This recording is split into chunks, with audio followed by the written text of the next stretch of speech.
Howdy folks, just a quick little note on one of the potential pratfall of drawing from your own experience. Now, there's nothing wrong with using your own personal experience as a way to inform yourself whenever you're working with individuals with diet, training, etc. But the issue you can have is, like anything else, is we draw from the experiences that we've had, which happens to be obviously from a limited perspective.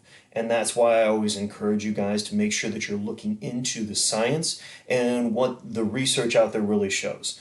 Because the idea with research is you're looking for how does the average respond, not how does the exception respond. Because like anything else, what you observe could, just through random happenstance, be the ends of the spectrum. So the really high responders or the really low responders to different types of strategies. Once again, nutrition, training, etc.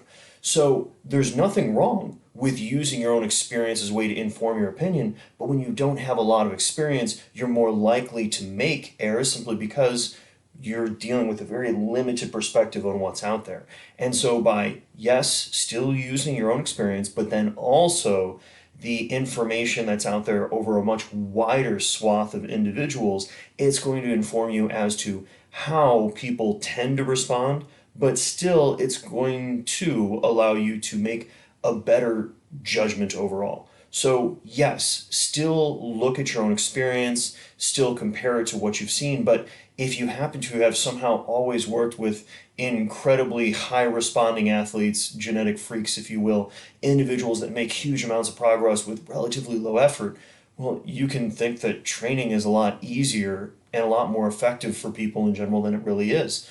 But it could be on the other side of the spectrum if you could work with individuals that are naturally very low responders that don't seem to get a lot out of the training you're doing. And you might think that what your program is based on is inappropriate, when in reality, you've got a good program. You're just working with individuals that don't really make that much progress. So,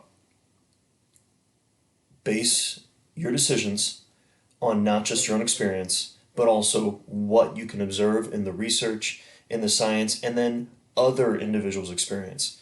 Because we all have limits of our own perspectives of everything that we've been able to perceive over the course of our life, and we have our implicit biases.